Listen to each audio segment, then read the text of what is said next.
Have you ever found yourself wondering why certain people treated you as though you were simply not enough? Why they dismissed your presence, undermined your efforts, or made you feel as though you were fading into the background of your own life? I want to share something with you now, a psychological insight so foundational that once you truly absorb it, you will never look at human behavior the same way again. What if the way those people treated you had almost nothing to do with you at all? What if their coldness, their contempt, their cruelty was in truth a mirror reflecting something they could not bear to confront within their own interior world? Stay with me, because by the end of what I share here, you will understand the concealed psychology behind patterns of mistreatment. And more importantly, you will begin to see why these dynamics entered your life in the first place. This is not about assigning fault. This is a journey toward liberation. And the understanding I am about to offer has the power to free you from a cycle you may have been living inside for far longer than you realize. Let us begin with the truth that most people are never told. You have experienced being treated poorly. Perhaps it was a parent who never truly acknowledged your worth. Perhaps it was a partner who reduced you with their words, friends who violated what you thought was trust, or people in positions of authority who worked against you rather than beside you. You have asked yourself, probably more times than you can count, what did I do wrong? Why does this keep happening to me? Is there something fundamentally broken inside me? In the framework of analytical psychology, I want you to hear this clearly. Those questions, as sincere as they are, have been pointed in the wrong direction entirely. The treatment you experienced was neither arbitrary nor a reflection of your inherent value. What I have come to understand through decades of exploring the human psyche is that patterns of cruelty and diminishment follow deeply predictable psychological currents. Currents that have nothing to do with what a person is fundamentally worth. And yet, here is where things become more layered, because I also discovered something that many people find deeply uncomfortable to hear. We unconsciously participate in these patterns, not because we want pain, not because we are broken, but because of something inherited, something unexamined, something residing in the deeper strata of the mind, in what I call the unconscious. And until we bring that hidden architecture into the light, we will continue to find ourselves in rooms with the same kinds of people, wondering why the story never seems to change. If you find that resonates, if you have felt that pull toward the familiar, even when the familiar has hurt you, drop the number 11 in the comments below. 11 is a threshold number, a number that appears when you are standing at the edge of a significant shift. And right now, you are. Because I once said something that I believe holds more truth than most people are prepared to receive. Until you make the unconscious conscious, it will direct your life, and you will call it fate. Let that settle for a moment. Do not rush past it. What I have observed through working with countless individuals over the course of my life is that human beings operate from two distinct planes of awareness simultaneously. There is the conscious mind, the part you can access, the thoughts you are aware of having. And then there is the unconscious mind, the vast, submerged architecture that governs as much as 95% of your behavior, your choices, your emotional responses, and the invisible signals you send out into every relationship you enter. The unconscious carries everything you have suppressed, everything you were told was unacceptable, everything that was too painful, too threatening, too shameful to hold in the light.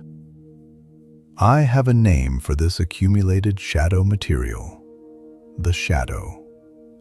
And the shadow does not simply sit quietly beneath the surface. It moves, it shapes, it draws people toward you and repels others. It communicates in a language you do not consciously speak, something about what you expect from the world, what you believe you deserve, and what feels emotionally familiar even when it causes harm. Here is the insight that changes everything. The people who treated you poorly were not responding to your conscious intentions or your stated values. They were responding to something invisible, the unresolved material you were unknowingly projecting, your unhealed wounds, the aspects of yourself you had pushed into the darkness. The needs you had been taught were too much. These individuals were drawn to you, and you to them, through a kind of psychological gravity that neither party was aware of. This entire process is completely beneath the surface of awareness. The person who dismissed you or belittled you did not wake up and consciously decide to target you. And you did not consciously invite harm. And yet, the dynamic unfolded, orchestrated by forces neither of you could see. This is what I call the dance of the shadow. And once you recognize it, you cannot unsee it. One of the most revealing truths I have encountered in understanding human relationships is this: we do not see people as they truly are. We encounter them through the aperture of our own unconscious projections. I call this shadow projection, and it is the mechanism at the heart of why patterns of mistreatment persist across different relationships, different circumstances, different chapters of life. Every person carries a shadow, those elements of themselves they have rejected, been told are unworthy, or learned to conceal. Perhaps you were raised in an environment where expressing anger was seen as something base or threatening, so you learned to suppress it completely. Perhaps you were taught, implicitly or explicitly, that your needs were an inconvenience, so you learned to deny them. These rejected elements do not disappear. They descend into the unconscious and wait. And what we cannot own within ourselves, we project outward onto others. But observe the paradox closely. We also attract individuals who appear to embody the very qualities we have disowned. If you suppressed your anger, you will find yourself surrounded by individuals who seem to carry it for you. If you rejected your capacity for strength and self-assertion, you will attract those who use control and dominance. If you silenced your own voice for so long that you forgot what it sounded like, you will draw toward you people who continue that silencing. The individual who treated you poorly was very likely projecting their own shadow material onto you. They perceived something in you that they despised within themselves, something they could not acknowledge as their own, and so they directed that energy outward. This is precisely why those who operate from unconscious patterns so often accuse others of the very things they themselves embody. The individual who manipulates accuses you of being dishonest. The person who is emotionally withholding tells you that you are too needy. The one who is cold and dismissive says you are the difficult one. If that pattern has ever played out in your life, leave 777 in the comments. 777. In numerous wisdom traditions and even in the language of quantum field theory, 777 represents alignment, the moment when inner truth begins to match outer experience. And recognizing this pattern is the first true moment of alignment. But there is a layer beneath this that goes even deeper. And it involves not only what others projected onto you, but why you remained in those dynamics. This is where I want to ask you to stay with me, because this is where genuine transformation becomes possible. I once said that everything which irritates us about others can lead us to a deeper understanding of ourselves. This is where many people feel resistance. Because what I discovered through years of careful observation is something radical. The people who treated you poorly were, in a very specific psychological sense, mirroring your unhealed interior landscape back to you. Before you set this aside, hear me out. This is not about placing responsibility on you for what someone else chose to do. This is about understanding an unconscious mechanism that has kept you in a recurring pattern, not because you are weak, but because the unconscious mind is extraordinarily powerful, and it operates according to its own logic. What I observed is that we unconsciously recreate the emotional atmosphere of our early experiences in our adult relationships. Not because we are drawn to pain, but because the unconscious mind is attempting to resolve what was never resolved. If you were raised by a parent who was emotionally unavailable, who was physically present but somehow always distant, always elsewhere, your psyche registered that absence as the emotional template for what intimacy feels like. And so, as an adult, you find yourself inexplicably drawn to emotionally unavailable partners. Not because you consciously choose this, you likely tell yourself the opposite. But the unconscious operates beneath that narrative, seeking the familiar and hoping, this time, to reach a different ending. This is what I call the repetition compulsion, one of the most compelling forces in the psychology of human relationships. We return to the emotional scene of our early wounding, hoping to rewrite the conclusion. The person who grew up with a critical presence in their home finds critical partners in their adult life. The one whose father left finds companions who eventually withdraw. The individual who learned early that love meant accepting very little continues to accept very little and calls it enough. The people who treated you poorly were not random occurrences. They were, in a very real sense, perfectly chosen participants in a pattern that your unconscious had been rehearsing long before you ever met them.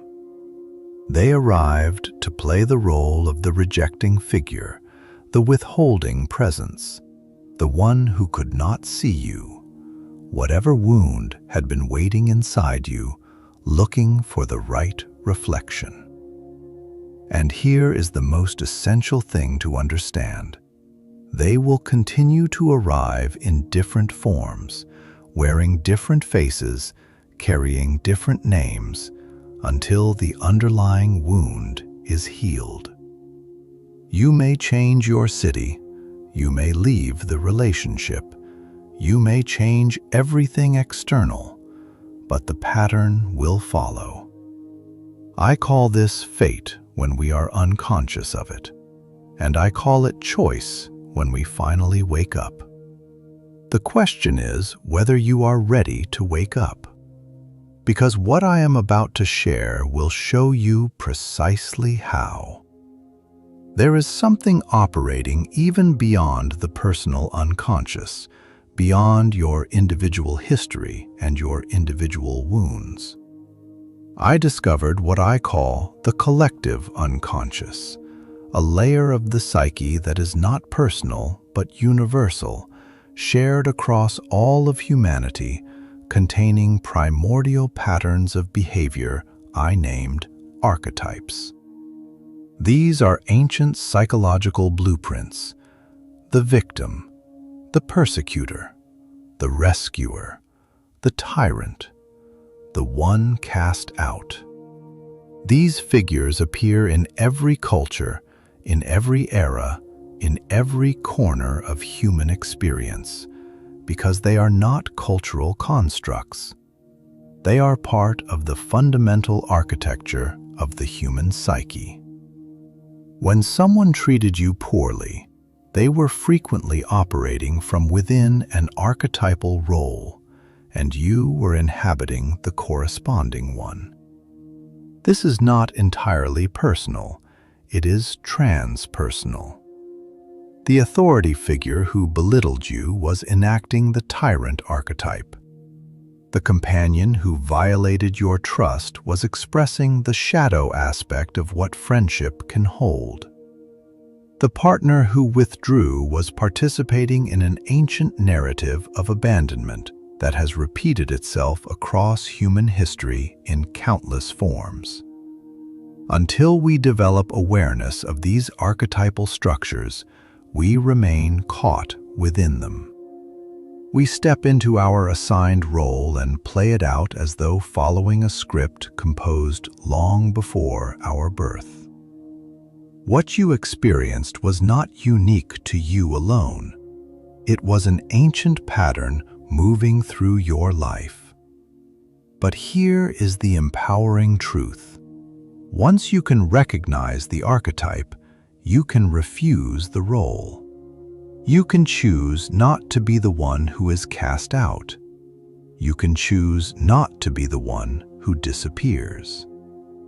Consciousness is the key that unlocks the door. Pause for a moment and consider what you have just taken in. If something in you is stirring, that quiet recognition that says, "Yes, I have been here before," write 520 in the comments. 520. In the study of resonant fields and wave patterns, 520 represents the frequency at which transformation becomes not just possible, but inevitable. That resonance you feel right now, that is not an accident. Now I want to speak to something that touches almost every person who has experienced repeated patterns of mistreatment.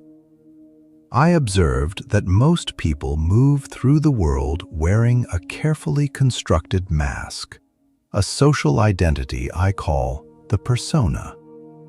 The persona is the version of yourself you believed you had to become in order to be accepted, valued, and safe. It is the daughter who learned never to show her anger because anger brought consequences. It is the man who learned to agree with everything because disagreement felt dangerous. It is the person who became endlessly accommodating because their needs were never met, and they eventually stopped believing their needs were real. The persona is necessary to a degree. We all need ways of navigating social existence. But the persona becomes a psychological prison the moment you lose the awareness that it is only a mask, the moment you forget who lives beneath it. When you are over-identified with your persona, the relationships you attract will reflect the mask, not the person.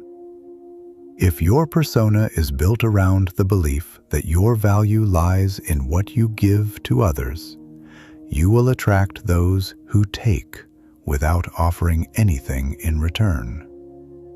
If your persona is constructed around the idea that you need nothing and no one, you will attract individuals who confirm that by offering you nothing. The people who treated you poorly were often responding not to who you truly are, but to the performance of who you believed you had to be. They were not attacking you. They were responding to the armor you had constructed, to the mask that had grown so heavy you forgot it was ever a mask. And here is what I have come to understand. Those who operate from unconscious and destructive patterns have a particular sensitivity to inauthenticity. They can detect from a distance when someone is disconnected from their own interior strength.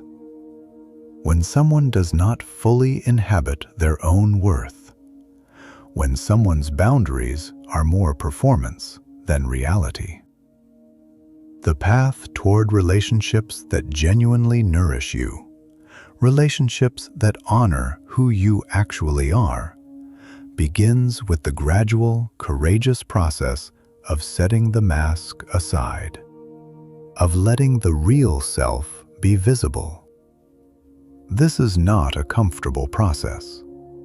It requires tolerating the discomfort of being seen as you truly are, rather than as you have trained yourself to appear. But as you do this, something remarkable begins to happen. The people who required your inauthenticity in order to remain in relationship with you begin to fall away. Because your authenticity challenges them. Your groundedness in your own worth reveals the absence of their own. Your presence, real, grounded, unperforming, is not something they can remain comfortable with. Now I want to speak directly to why certain people were drawn to you specifically, and why understanding this is not a source of shame, but of extraordinary clarity. Some individuals operate entirely from the shadow, from unacknowledged destructive patterns, from unexamined wounds that have calcified over years into rigid and harmful ways of relating to others. These individuals cannot generate genuine psychological and emotional sustenance from within themselves. So they draw it from others. They consume attention, empathy, emotional responsiveness, the energy that comes from being in relationship with someone who is genuinely feeling, genuinely present, genuinely alive. The more emotionally conscious and empathic you are, the more appealing you become as a source of that energy. This is not a flaw in your character. It is a consequence of your depth. But here is the crucial missing piece. Those who are highly empathic, highly sensitive, highly attuned to the needs and states of others, are frequently disconnected from their own shadow material. They have suppressed their anger, their self-interest, their capacity for appropriate self-protection. And so they attract, with remarkable consistency, individuals who appear to carry those disowned qualities. The individual who manipulated or controlled you was drawn to your interior light, the way a moth moves toward a flame. But they were not seeking to participate in that light. They were seeking to diminish it. Because your aliveness, your depth, your sensitivity served as a painful reminder of everything they had surrendered within themselves. Your growth is a threat to those who have refused to grow. Your healing confronts those who have chosen to remain in their wounds. Your boundaries expose the violation that has been occurring. And so they treated you poorly to keep you small, to keep you as unconscious as they needed you to be. But the chapter in which they succeeded has come to an end. Because I want to speak now about the counterforce, about the process I consider my most significant contribution to the understanding of human psychological development, individuation. This is the journey toward becoming the person you have always, at the deepest level, actually been. The process of integrating every rejected element of yourself, of moving from an unconscious life, lived in reaction, in repetition, in inherited patterns, to a conscious one. And this is the precise path by which you begin to permanently alter the kinds of relationships and experiences you draw into your life. Individuation requires performing what is perhaps the most demanding act available to a human being: turning toward your own shadow, looking with clear and honest eyes at the parts of yourself you have disowned, the anger you were never allowed to feel, the needs you learned to erase, the strength you surrendered, the voice you silenced, the boundaries you never established because you were not certain you had the right to exist in a way that required them. All of it must be seen, named, and gradually, with patience and with self-compassion, reclaimed.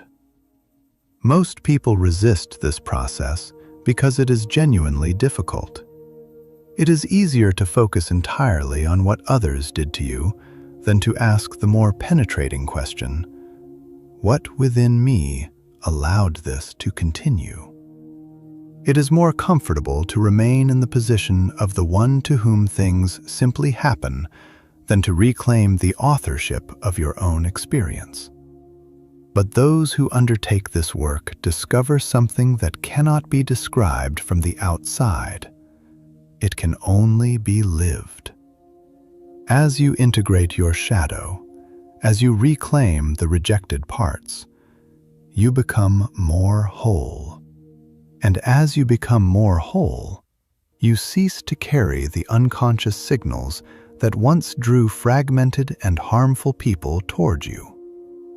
When you claim your anger, not as aggression, but as appropriate self-regard, you stop attracting those who use anger as a weapon against you. When you honor your own needs, not as demands, but as the natural requirements of a living human being, you stop drawing toward you those who exploit the absence of those needs. When you establish clear and genuine boundaries, not as performance, but as the lived expression of your own worth, you stop inviting those who need your limitlessness in order to feel powerful. The fundamental quality of what you emit into the world is altered at a level that precedes language. And the world, the people in it, the circumstances that arise, responds to that alteration. In the language of quantum field coherence, This is what 108 represents. 108, a number that appears across traditions from Vedic mathematics to modern physics, represents the point of harmonic convergence. The moment when the inner frequency becomes stable enough to reorganize what the outer field reflects back. That is what individuation does. It changes your frequency. Now, because I have always believed that understanding without application is incomplete, I want to offer you the specific framework for beginning this work today. Not as abstract philosophy, as lived practice. The first step is recognition. Most people are so deeply identified with their pain that they cannot yet perceive the pattern they are perpetuating. I ask you to look honestly at your history of relationships, not with judgment, but with the clear eyes of someone who is ready to understand rather than continue. Do you find yourself encountering the same essential dynamic across different people and different circumstances? The same emotional withdrawal, the same dismissal, the same pattern of feeling invisible or not quite enough. Recognition is not self-blame. It is the beginning of freedom. The second step is withdrawing your projections. This means beginning to see the people who have treated you poorly not as villains in your story, but as mirrors. Whatever quality in them provoked the deepest response in you is significant. That intensity of reaction is the shadow speaking.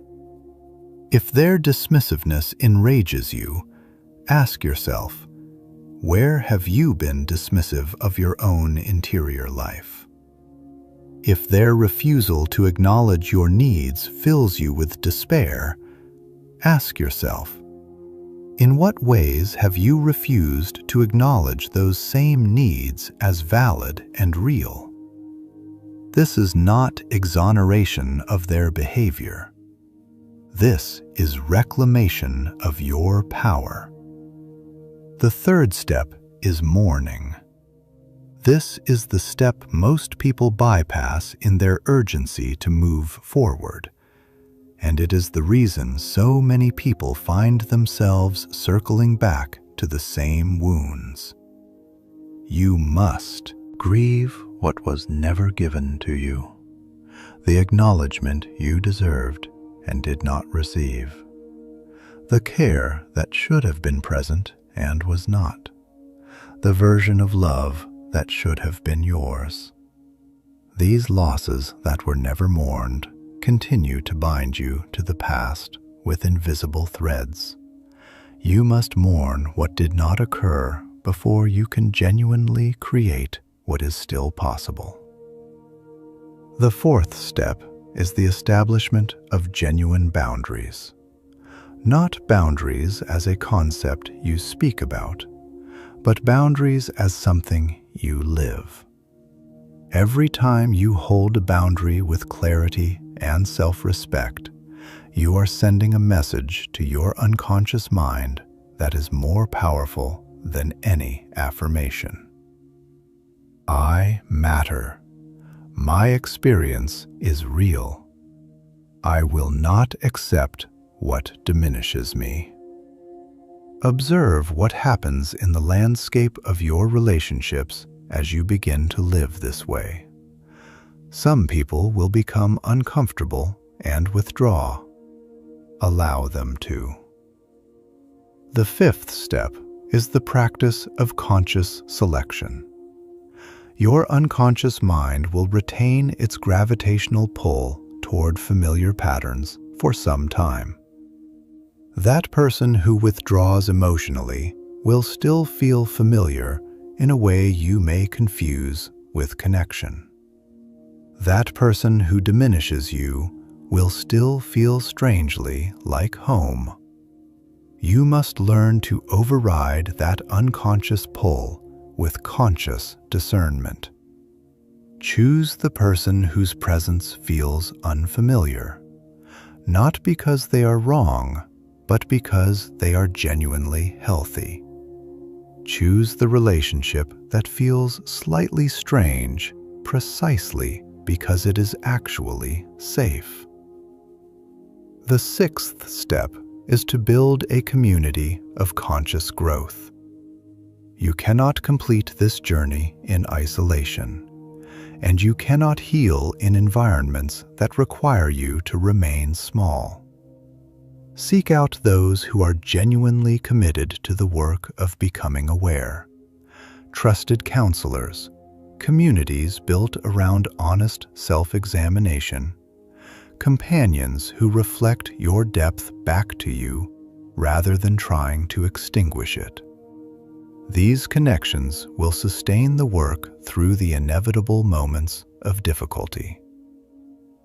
I want to speak to something that happens partway through this process, something I call the transformation.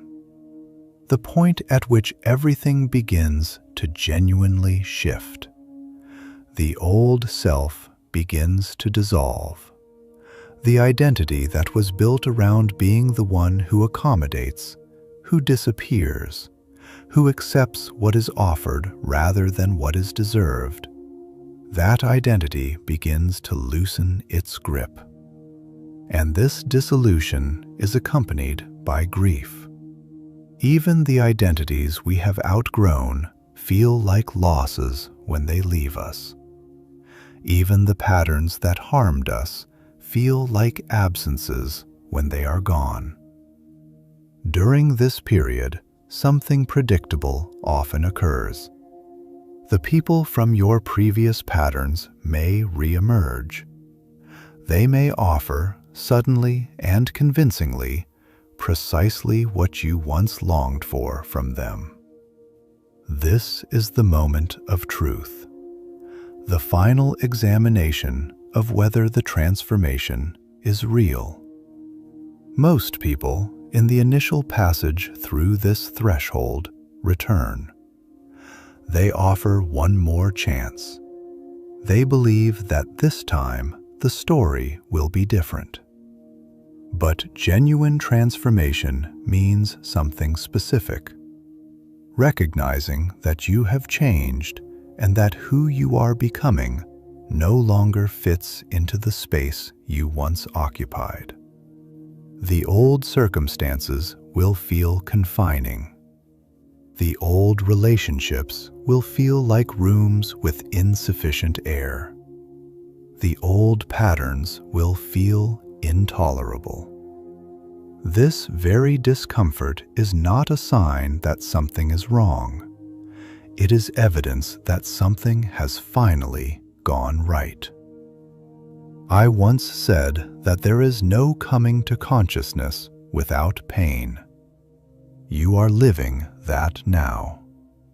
Every moment of discomfort in this process is not evidence of failure. It is the sensation of genuine evolution.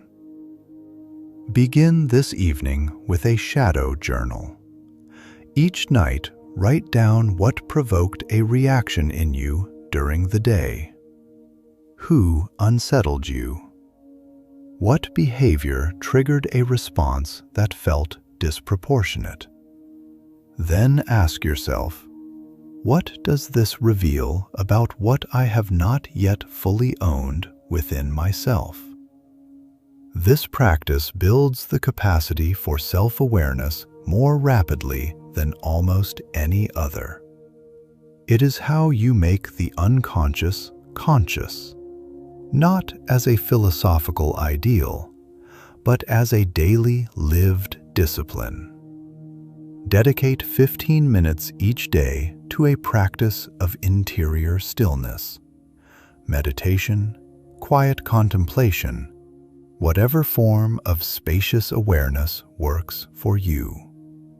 In that space, visualize yourself speaking what you were never able to say, establishing the limits you never allowed yourself to hold, responding to the people in your life not from the wounded child within you, but from the conscious adult you are becoming. This gradually reprograms the unconscious in a way that makes the work of change real, not just conceptual. Develop what I call the witness, the capacity to observe your own patterns without becoming consumed by them. When you feel that familiar pull towards someone or something that you recognize as harmful, pause. Notice the pull. Say to yourself, "This is the old wound seeking the familiar. But I am not only that wound, I am also the one who sees it. And from this place, I can choose differently." Attend to your dreams. Your unconscious speaks to you every night in the language of symbol and image. Record what emerges upon waking. Return to the recurring figures, the recurring landscapes, the recurring emotional tones. Your dream life is not noise.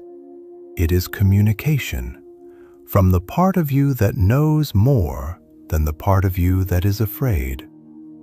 And practice the form of honesty that is most difficult of all: radical self-honesty.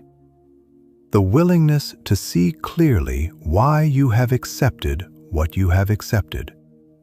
To stop constructing explanations that protect you from the recognition that you have played a part in these patterns. The truth will not destroy you, but it will require you to relinquish the comfort of certain familiar stories. I have devoted my life to the exploration of one fundamental question: how does a human being become the person they were always meant to be?